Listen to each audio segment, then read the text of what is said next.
할렐루야. 하나님께서 이 시간 크신 은혜와 사랑을 우리 모두에게 베풀어 주실 줄 믿습니다.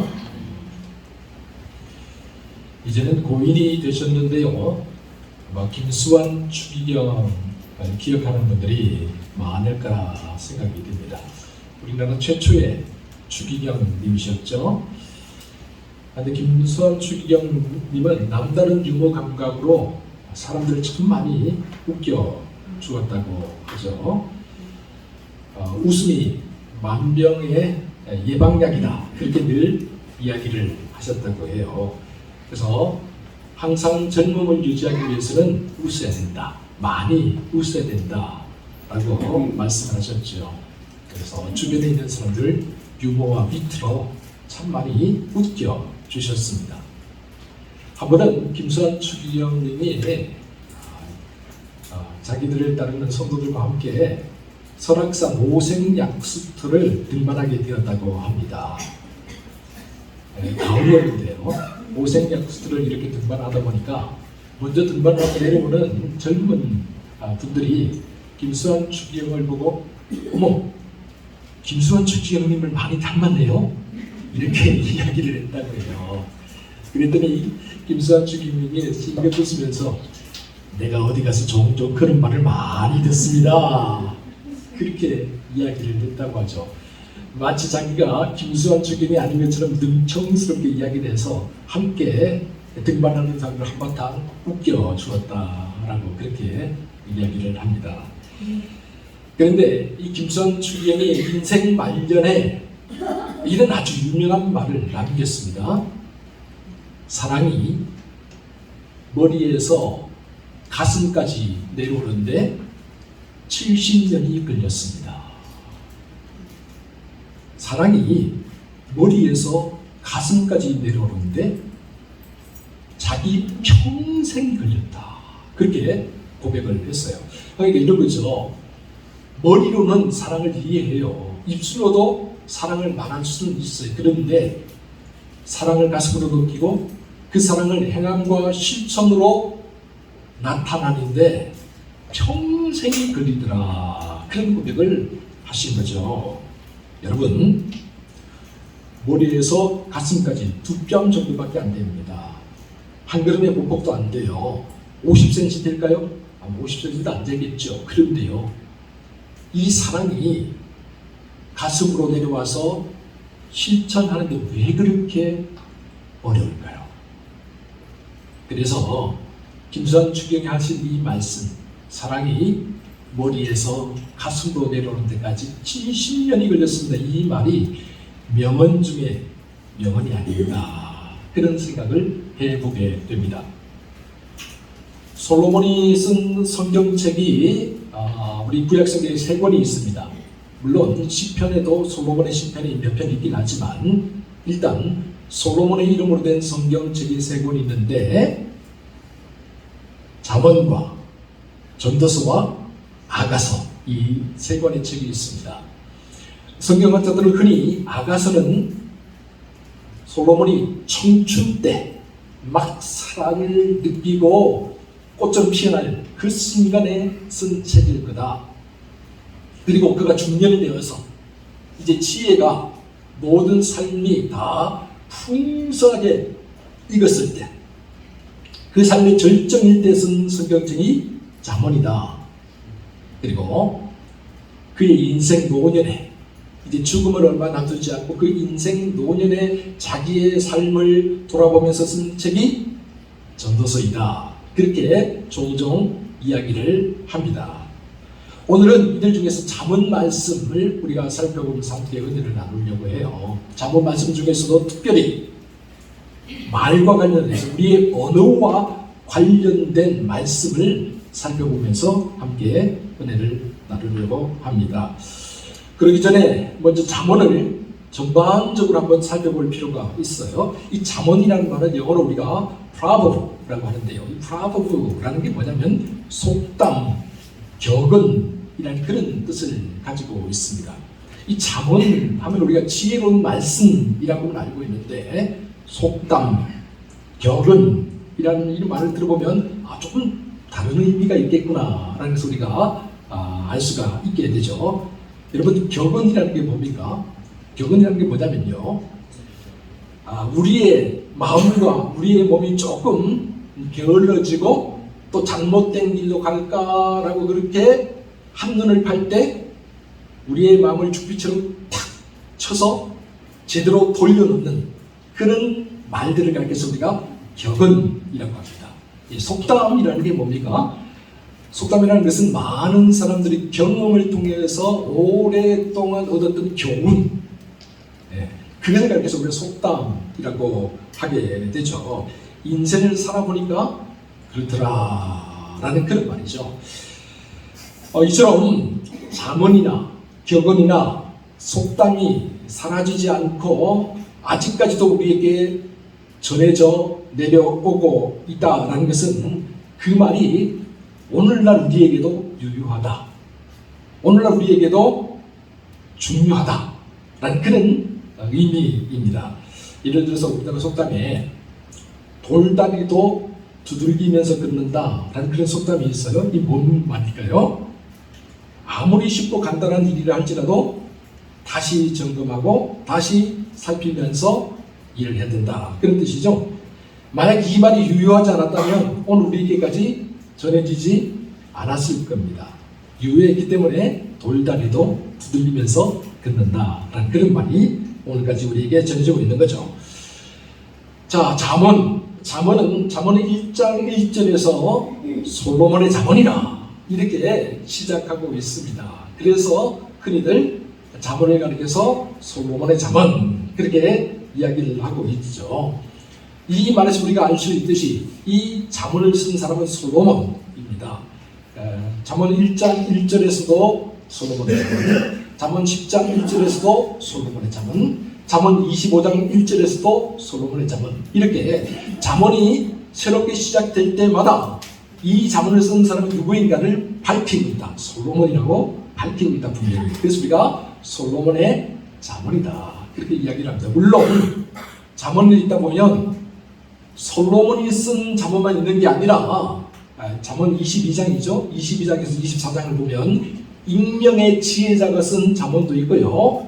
또 30장으로 가면 아굴이 쓴 잠언, 또 31장에 보면 누구엘의 어머니께서 해주신, 누구엘에게 해주신 그 잠언도 기록이 되어 있죠. 그래서 잠언에는 솔로몬의 잠언 말고도 있지만 전반적으로 90% 이상이 누구의 것이다? 솔로몬의 것이다. 그래서 솔로몬의 잠언이라고 우리 보통 부릅니다. 근데 잠언이 몇 장으로 되어 있느냐? 31장으로 되어 있습니다. 왜 31장으로 되어 있을까요? 생각해 보신 적 있나요? 한 달이 보통 며칠일까요? 짧으면 29일, 길면 31일. 긴 날을 기준으로 해서 하루에 한 장씩 읽으면 한 달에 한 번씩 읽게 되죠. 그래서 지혜로운 사람은 어떤 사람이냐? 하루에 한 장씩 잠언을 읽는 사람이다 라고 해서 이게 잠언이 31장으로 되어 있다라고 그렇게 이야기를 하죠. 그런데 잠언을 쓴 솔로몬은 우리가 잘 아는 대로 이스라엘의 통일 왕국의 세 번째 왕이었죠. 첫 번째가 사울이었고, 두 번째가 다윗이었고, 세 번째가 솔로몬이었는데요. 40년간 이스라엘이 통치했습니다. 그런데 솔로몬이 얼마나 지혜로운 사람이었는지 그 지혜가 말로도 못해요. 그래서 이 지혜가 이스라엘 사람들에게만 알려진 게 아니라 세계 열방에 알려졌어요. 그래서 세계 각국에서 이 솔로몬, 지혜로운 솔로몬 왕을 한번 만나기 위해서 왕들이 찾아와요. 사들장이 찾아옵니다. 솔로몬의 지혜를 한번 듣고 나면 죽어도 여왕이 하겠다. 시바의 여왕 같은 경우는요, 시바가 우리 보통 아프리카라고 하죠. 아프리카에서 큰 왕국을 이뤘던 시바의 여왕이요, 엄청난 재물을 가지고 와서 이 솔로몬의 지혜로운 말씀을 들으려고 했다. 그렇게 성경이 기록하고 있죠. 그 정도로 이 솔로몬의 지혜가 세상에 널리 알려졌어요. 그런데 이 솔로몬의 지혜는 어디서부터 온 걸까요? 여러분, 솔로몬이 책을 많이 읽어서 지식을 많이 쌓았기 때문에 지혜로운 게 아니었어요. 그렇다면 솔로몬이 때부터 세상에 다양한 경험들을 많이 했기 때문에 경험이 축적되어서 노하우가 많아서 지혜로 얻느냐? 그것도 아니었어요. 그렇다면 이 솔로몬의 지혜는 누구로부터 어디로부터 말미암은 것일까요? 그가 밝히고 있죠. 잠언 1장 7절에서 이렇게 밝히고 있습니다. 여호와를 경외하는 것이 지식의 근본이거늘 미련한 자는 지혜와 훈계를 멸시하느니라.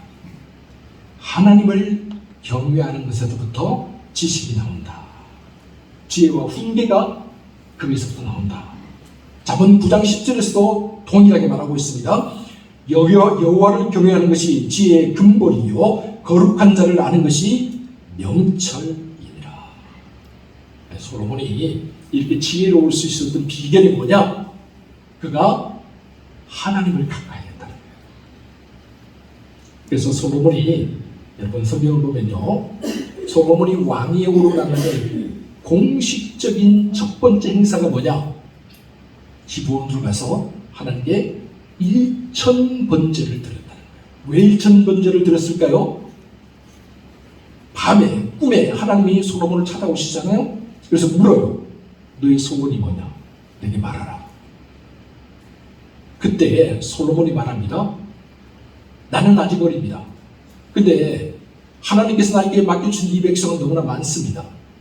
이 많은 백성들을 내가 다 감당할 수 없습니다. 그러니 나에게 모든 것을 바르게 분별할 수 있는 마음을 허락해 주십시오. 분별하는 능력, 바로 지혜죠. 지혜를 달라고 기도했다는 거예요. 그래서 하나님께서 너무 기뻐서 지혜만 주셨을까요? 네, 우리 하나님 그렇게 째째한 분 아니죠. 항상 우리 하나님은요 1+1이에요. 이마트 가보시죠? 홈 플러스 가보시죠? 가보면 어떻게 되어 있습니까? 네, 1+1 좋아하시죠? 우리 하나님도 역시 마찬가지다라는 거예요. 지혜를 구했더니 하나님께서 뭘 또 주셨을까요? 솔로몬이 구하지 않은 부귀와 영화까지 덤으로 그렇게 주셨어요. 그래서 솔로몬이 살아생전에 그를 따를 지혜로운 사람이 아무도 없었고, 살아생전에 그가 누린 부귀와 영화가 세상의 모든 왕보다, 이후에 그 어떤 왕보다도 뛰어났다. 그렇게 성경이 기록하고 있는 것이죠. 그런데 우리가 잠언을 쭉 읽어보면 잠언은요 항상 똑같이 반복이 됩니다. 여러분, 잠언은 항상 끊어서 읽는 게 좋아요. 여호와를 경외하는 것이 지식의 근본인걸 어리석은 자는 그 지혜와 지식을 멸시하느니라. 항상 끊어서 읽으면 두 번씩 끊으면 딱 맞는 구절로 딱딱 되어 있어요. 잠언이 그렇게 되어 있는데, 잠언을 읽다 보면 잠언에는 두 가지의 인생길이 있다는 것을 우리가 알게 돼요. 솔로몬이 잠언을 통해서 우리에게 제시하는 두 가지 인생길이 있습니다. 하나는 악인의 길이고 하나는 의인의 길입니다. 다시 말씀드리면 하나는 어리석고 미련한 자의 길이고 하나는 지혜롭고 의로운 자의 길입니다. 이 두 가지의 길을 항상 제시를 하고 있어요.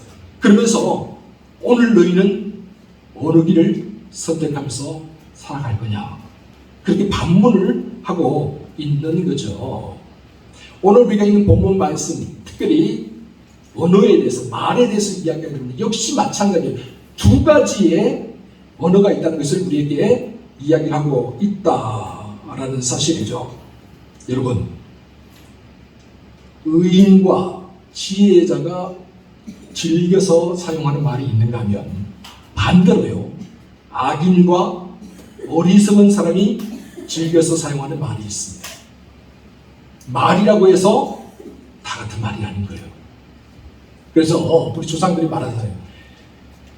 말 한마디로 천냥빛을 갚는다. 또 있어요. 말 한마디 때문에 인생을 망쳤다. 똑같은 말이에요. 그런데 말 한마디로 천냥빛을 갚을 수도 있고 말 한마디로 인생을 망칠 수도 있다라는 거예요. 그래서 솔로몬이 말하는 거예요. 우리가 사용하는 말이 다 똑같은 말이 아니라는 거예요. 지혜로운 사람이 사용하는 말이 있는가 하면 어리석은 사람이 사용하는 말이 있다는 거예요. 악인들이 사용하는 말이 있는가 하면 의인들이 사용하는 말이 있더라라는 것이죠. 여러분 기억하세요. 우리가 무심코 던진 말 한마디 때문에 사람들이 절망에 빠질 수 있습니다. 그런가면 우리가 건넨 따뜻한 위로와 사랑의 말 한마디가 절망에 빠진 사람을 다시 일으켜 세울 수도 있습니다. 그렇다면 오늘 여러분은 어떤 말 사용하고 계십니까? 여러분, 오늘 우리가 어떤 말을 사용해야 할까요? 독일의 실존주의 철학자 마르틴 하이데거가 언어는 존재의 집이다 이렇게 말했어요. 언어는 존재의 집이다. 그러니까 우리가 사용하는 말이 우리 인간 됨됨이를 그대로 표현해 준다는 말이에요. 의인의 언어는 의롭고 악인의 언어는 악합니다. 성자의 언어는 거룩하고 폐륜아의 언어는 천박합니다. 영웅의 언어는 영웅답고 비겁한 자의 언어는 비굴합니다. 우리 안에 있는 것, 말을 통해서, 언어를 통해서 우리가 표현하기 때문에 그래요. 그래서 우리가 어떻게 말을 하느냐, 어떤 말을 사용하느냐가 너무나도 중요하다라는 거죠. 조선시대죠. 선조 임금과 광해군 임금 때 충신으로 이름을 높였던 백사 이항복 선생님이 계십니다. 아주 유명한 분이죠. 지혜롭기로 유명한 분이에요. 백사 이항복 선생님이 어렸을 때 권율 장군과 담 하나를 두고 옆집에 살았다고 그래요. 근데 권율 장군은 우리 장관님은 선조 임금 때 임진왜란이 일어났을 때 용장이었잖아요. 왜구를 물리치는데 앞장섰던 용장이었기 때문에 그 권세가, 그 세도가 어마어마했어요. 근데 이항복은 알려지지 않은 조그마한 그런 집안이잖아요. 그러다 보니까 이 권율 장군의 위세에 늘 눌려서 살았어요. 그런데 이항복 집에 감나무가 하나 있어요. 이 감나무가 너무 잘 큰 거예요. 너무 잘 컸는데 하필 이 감나무가 권율 장군 담 그 사이에 심겨져서 이 감나무가 쭉쭉 크더니 가지가 이 권율 장군 담너머로 이렇게 넘어가는데 3분의 2가 권율 장군 담너머로 가버린 거예요. 문제가 생깁니다. 가을만 되면 권율 장군의 하인들이 이 감나무 가지를 잡고 감을 다 닦아버리는 거예요. 그러니까 소년 이항복이 화가 났을까요? 안 났을까요? 화가 났습니다. 아니, 감은 우리가 지금 거름을 주고 이 집에서 다 키우는데 따먹기는 저기서 다 따먹어? 이런 법이 어디 있어? 그런데 세도가잖아요. 날아가는 새도 다 떨어뜨린다는 권율 장군이잖아요. 그러니까 아무도 함부로 말을 못하는데 이 소년 이항복이 하루는 이 권율 장군의 집에 가서 대문을 똑똑 두드립니다. 그리고 난 다음에 권율 장군의 머물고 있는 방으로 갑니다. 그런데 방문을 조금 열더니 쏙 들어가지도 않아요. 팔만 한쪽 쑥 내밉니다. 권율 장군이 이게 뭔 일인가 해서 지금 네가 뭘 하냐 물었더니 이항복이 하는 말이, 대감님, 이 팔이, 방문에 들어가 있는 이 팔이 도대체 누구의 팔입니까? 내 팔입니까? 대감님의 팔입니까? 그랬더니 권율 장군이 껄껄 울었으니, 야 이놈아, 그 팔이 네 팔이지 왜 내 팔이란 말이냐? 그러자 이항복이 이렇게 말하면, 그러면 대감님 댁 담장을 넘어간 감나무가 우리의 것입니까? 대감님의 것입니까? 그제서야 권율 장군이 얘가 뭘 말하려고 하는구나를 알게 되었죠. 이 이항복의 지혜와 말씀에 탐복을 한 거예요. 이야, 이 어린 것이 어떻게 이렇게 말을 할 수 있을까? 화를 낼 만도 하고, 아니면 때를 쓸 만도 한데, 그게 아니라 이렇게 지혜롭게 말을 하다. 그래서 하인들이 따온 감을 다 돌려줬다고 합니다. 뿐만 아닙니다. 이 양복이 너무 지혜롭고 말씀씨가 너무 좋으니까 군술 장군이 자기 딸을 주어서 사위로 삼았다고 합니다. 여러분, 이처럼 우리는 우리 안에 있는 것을 우리의 말을 통해, 언어를 통해 표현하게 되어 있어요. 우리 안에 없는 것을 우리가 표현할 수는 없어요. 그래서 우리가 마음에 미움을 품고 있으면 뭘 표현하게 될까요? 미움의 말이 나오겠죠. 우리가 안에 억울함을 품고 있으면 어떤 말이 나올까요? 억울한 말들이 나오게 되겠죠. 반대로 우리가 사랑을 품고 있으면 어떻게 될까요? 사랑의 말들이 나옵니다. 우리가 안에 용서의 마음을 품고 있으면 어떤 말들이 나올까요? 용서의 말들이 나오게 되어 있는 거죠. 그래서 마태복음 12장에서 주님이 바리새인들을 향해서 이렇게 말씀을 하셨습니다. 마태복음 12장 34절 35절입니다. 너희는 악하니 어떻게 선한 말을 할 수 있겠느냐? 이는 마음에 가득한 것을 입으로 말함이니라. 선한 사람은 그 쌓은 선에서 선한 것을 내고 악한 사람은 그 쌓은 악에서 악한 것을 내느니라. 본문 11절도 마찬가지죠. 우리 함께 본문 11절 말씀 같이 읽어보도록 하겠습니다. 시작.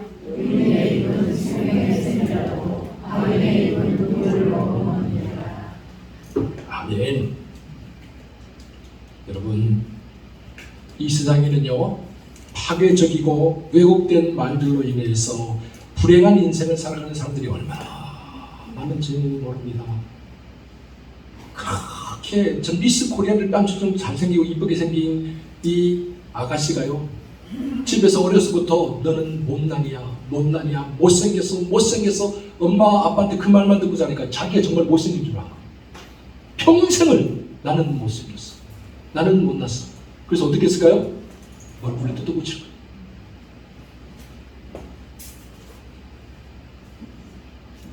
왜곡된 말, 잘못된 말 때문에 자식들의 인생이 망가지는 거예요. 그런가 하면 여러분, 따뜻한 말, 사랑의 말, 조금 못나는 자식인 같은데도요, 사랑을 먹고 자라고 또 부모의 관심과 따뜻함을 먹고 자라는 사람들은요, 어려운 일을 만나도, 힘든 일을 만나도 오히려 긍정적으로 잘 풀어가요. 왜 너는 그것밖에 안 돼? 라고 말하는 게 아니라, 야, 네가 여기까지 했구나, 정말 기특하다. 여러분, 말 자체가 다릅니다. 우리 부모들이 어떤 말을 쓰는가에 따라서 우리 자녀들이 그 말이 영향을 받으면서 살아가는 거예요. 부모와 자식 간의 관계만 그렇겠습니까? 아니요. 교회에서 성도들 간의 관계도 역시 마찬가지입니다. 우리가 사회에 나가서 직장에서 사람들을 만나는 모든 사람과의 관계에서도 역시 마찬가지다라는 거예요. 우리가 어떤 말을 쓰느냐에 따라서 달라진다라는 것이죠. 여러분, 탈무드에 이런 말이 있습니다. 말이 당신의 입속에 있는 동안에는 당신이 그 말의 주인이지만 그것이 입 밖으로 내뱉어진 후에는 당신이 그 말의 노예가 된다. 우리 안에 내가 말하지 않았을 때는 아직 그 말이 내가 주인이에요. 내가 어떤 말을 사용할 수 있는 내 마음대로요. 그런데 그 말이 내 입 밖을 나서는 순간 우리는 그 말의 노예가 돼요. 그 말에 묶이게 되는 거예요. 그렇다면 오늘 여러분들은 어떤 말을 사용하고 계십니까? 여러분, 우리 입은 우리 생각과 우리 마음의 출입문과 같다는 것을 항상 기억하세요. 출입문이 뭡니까? 그 출입문을 통해서 집으로 들어오고 나가고 할 수 있는 거잖아요. 그죠? 근데 출입문을 항상 활짝 열어놓으면 어떻게 될까요? 도둑 보고 어서 옵시오 하는 거 똑같은 거예요. 도둑날이 어서 오세요, 기다리고 있었습니다, 다 가져가세요 하는 거 똑같은 거잖아요. 출입문은 열어놓을 때도 있어야 되지만 닫아놓을 때가 더 많은 거죠. 마찬가지예요. 우리 입도 역시 마찬가지로 항상 열어놓으면 안 된다는 거예요. 닫아놓을 때가 더 많아야 된다는 거예요. 그래서 시편 141편에서 다윗이 이렇게 기도를 하잖아요. 한번 들어보세요. 어떻게 기도했습니까? 여호와여, 내 입에 파수꾼을 세우시고 내 입술의 문을 지켜 주소서. 우리 입술에 파수꾼을 세워야 된다는 거예요. 그래서 우리 입술을 지켜야 된다라는 거예요. 여러분, 우리 말에 엄청난 힘이 있다는 사실을 기억하세요. 우리 말에 엄청난 힘이 있다. 어느 정도로 힘이 있느냐? 민수기 14장 28절에서 하나님께서 이렇게 말씀하셨죠. 여호와의 말씀에 내 삶을 두고 맹세하노니 너희 말이 내 귀에 들린 대로 내가 너희에게 행하리라. 우리가 한 말을 하나님이 다 듣고 계시고 우리가 말한 대로 하나님께서 그대로 해주시겠다는 거예요. 벌레와 같다, 메뚜기와 같다 한 사람들은 벌레처럼 살게끔, 메뚜기처럼 살게끔 해주시겠다는 거예요. 그러나 저들은 우리의 먹이다. 우리는 저들을 능히 이길 수 있고 먹을 수 있다. 그렇게 용감하게 담대하게 이야기하는 사람들은 그렇게 해주시겠다는 거예요. 하나님께서. 안 된다, 안 된다는 사람들은 안 되게 해주시겠다는 거예요. 그러나 가능하다, 할 수 있다, 주님이 하게 해주신다 라고 하는 사람들은 그렇게 해주시겠다는 거예요. 우리의 말이 우리를 결정짓는 겁니다. 우리의 말이 우리의 인생을 결정짓고 우리의 말이 우리 자녀들의 인생을 결정짓고 우리의 말이 내 주변에 있는 사람들의 그 인생길을 결정지을 수도 있다라는 거예요. 우리의 말이 얼마나 힘이 있느냐라는 거예요. 여러분, 그런데 여러분은 어떤 말을 사용하십니까? 어떤 사람들은요, 창조적이고 싸매어주는 말들을 많이 하려고 노력합니다. 어떻게든 감싸주고 사랑으로 안아주려고 하는 그런 말들을 많이 하려고 하죠. 그다음에 어떤 사람들은요, 무섭고 파괴적인 말들을 많이 하려고 해요. 왜 저렇게 말을 할까? 아무것도 아닌데 왜 저렇게 말을 할까 싶을 정도로 그렇게 사납게, 그렇게 냉정하게 말을 해요. 여러분, 우리의 말을 통해서 어떤 사람이 절망의 나락에 빠질 수 있는가 하면 우리의 말을 통해서 절망에 빠진 사람이 소망과 용기와 사랑을 얻을 수 있다는 사실을 기억하면서 살아야 됩니다. 그러므로 우리가 말그릇을 좀 키우기 위해서 노력을 해야 돼요. 우리가 품이 넓어야 된다고 하잖아요. 품이 넓어야, 그래야 많은 사람들을 품어줄 수 있죠. 네.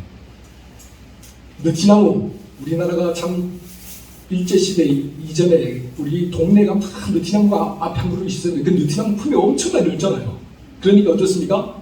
수많은 새들이 거기 와서 쉬었다 가잖아요.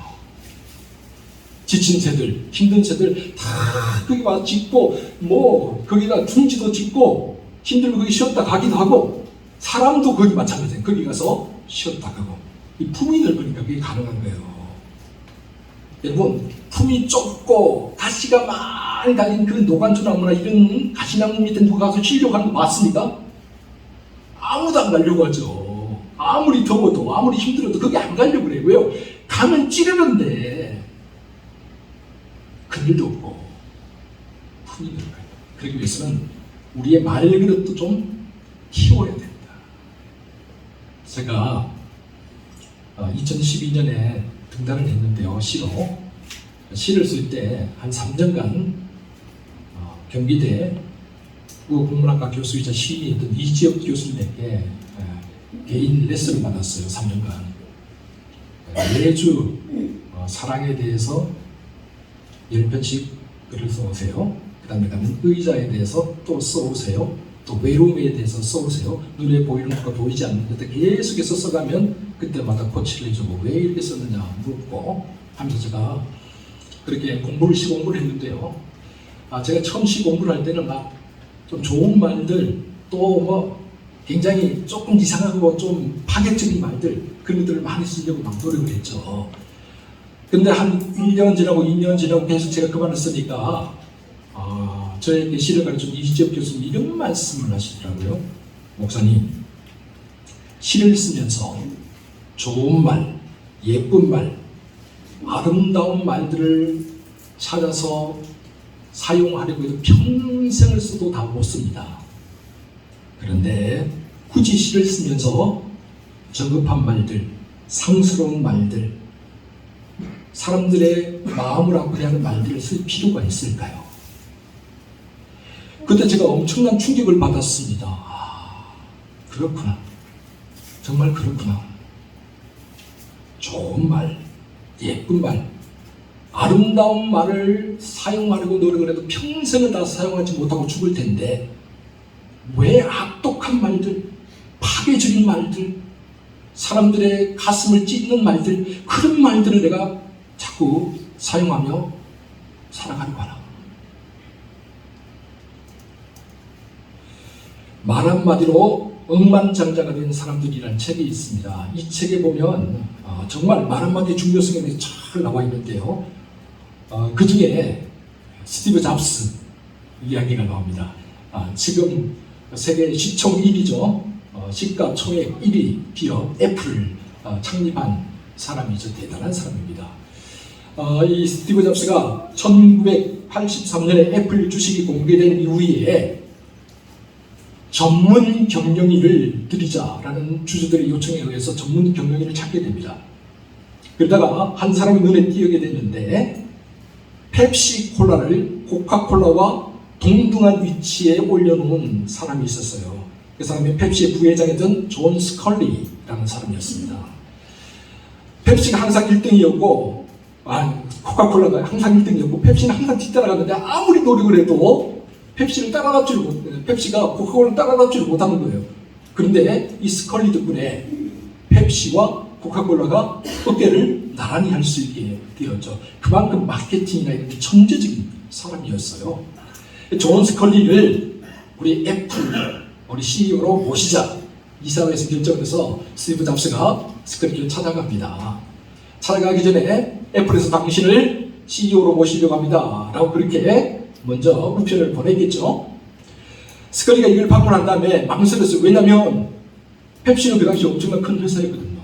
여기에서 부회장으로 있으면 자기는 평생 먹고 살아도 뭐 남을 만큼인데 굳이 이제 막 떠오르는 신생지역 애플에 가서 굳이 그런 생각을 하고 있었던 망설이고 있었던 거죠. 그래서 스티브 잡스가 온다니까 창업자가 온다니까 잘 됐다 한번 이야기를 해보자 그래서 만나게 되었습니다. 만나서 설득을 하는데 존 스컬리가 안 넘어와요. 안 넘어와요. 나 여기서 그냥 펩시 부회장 하다가 그냥 살래요. 그러는 거 자꾸. 그러니까 스티브 잡스가요 독설로도 아주 유명합니다. 얼마만큼 독설로 유명하냐? 같이 회사에서 엘리베이터를 쭉 타고 올라가다 직원이 한 명 타잖아요, 그죠? 한 명 타면 바로 그 자리에 당신이 뭐 하는 사람이냐고 물어요. 그런데 뭐고 합니다. 지금 당신이 개발하는 게 뭐냐고 물어요. 막 당황스럽죠. 그러고 난 다음에 제대로 대답 못하면 당신 오늘부터 점사하고 나가. 대단한 분입니다. 이런 분이기도 하지만 또 경우에 합당한 말을 정확하게 하는 분들도 아주 유명하죠. 유명한 분인데요. 그가 존 스컬리가 안 넘어오니까 마지막으로 어떤 말을 남기고 가느냐 이런 말을 남기고 떠났다고 해요. 스컬리, 당신은 평생 동안 설탕물만 팔다가 죽으려고 합니까? 아니면 나와 함께 세상을 한번 바꿔보시겠습니까? 그분은 떠났대요. 스컬리가요, 이 말을 듣고, 야, 내 인생이 설탕물만 파는 인생이었구나. 한번 세상을 바꿔보자. 스티브 잡스랑 충분히 가능하겠다. 그래서 스티브 잡스를 따라서 애플로 간다는 거 아닙니까? 그래서 지금은 정말 세계 최고의 기업이 되었다는 거 아니겠습니까? 여러분, 이게 바로 우리가 가진 말이에요. 말이 한 사람의 인생을 완전히 바꿀 수 있어요. 한마디 말이 한 회사의 운명을 바꿀 수 있어요. 마찬가지로 한 사람의 말이 교회의 운명을 바꿀 수 있고 한 사람의 말이 한 나라의 운명을 바꿀 수도 있다. 사랑하는 여러분, 내 마음에 있는 것을 내 입술을 통해서 말합니다. 내 마음에 생명을 품고 있으면 생명의 말이 나오고요. 내 마음에 독을 품고 있으면 독한 말들이 나옵니다. 내 마음에 사랑을 품고 있으면 사랑의 말들이 나오고요. 내 마음에 미움을 품고 있으면 미워하는 말들이 나도 모르게 나오는 거죠. 그렇다면 오늘 우리는 어떤 마음과 어떤 말들을 품고 살아가야 할까요? 여러분, 예수 그리스도 안에서 생명의 말들을 품으시기 바랍니다. 사랑의 말들을 품으시기 바랍니다. 선하고 아름다운 말들을 품으시기 바랍니다. 그래서 우리 주변의 사람들을 우리의 이 선한 말들을 통해서 세워주고 절망과 아픔에 빠져있는 사람들에게 힘과 용기를 북돋아주고 뿐만 아니라 합력하여서 선을 이루고 하나님의 나라를 크게 확장시켜 나가는 일에 앞장서는 저와 여러분 모두가 되시기를 주의 이름으로 축원합니다. 기도하겠습니다. 사랑하는 주님, 우리의 말이 주변 사람들을 아프게 하고 죽이는 말들이 아니라 곁에 있는 사람들을 살리고 힘을 북돋아주는 말들이 되게 하여 주옵소서. 우리의 입술이 생명의 산과 같아서 사람들에게 용기와 소망과 비전을 심어주는 말들을 하게 하여 주옵소서. 주여, 우리의 입술에 파수꾼을 세워주시고 우리 입술의 문을 지켜 주옵소서. 우리의 생각을, 우리의 마음을, 우리의 입술을 지켜 주옵소서. 그리하여 우리의 말들을 통해 사람들을 무너뜨리고 교회를 무너뜨리고 하나님의 영광을 가리우는 것이 아니라 우리의 말들을 통해 많은 사람들을 살리고 많은 사람들을 부욕케 하며 많은 사람들을 풍성하게 하는 삶을 살게 하여 주옵소서. 이 모든 말씀을 우리 구주 예수 그리스도의 이름으로 기도하옵나이다. 아멘.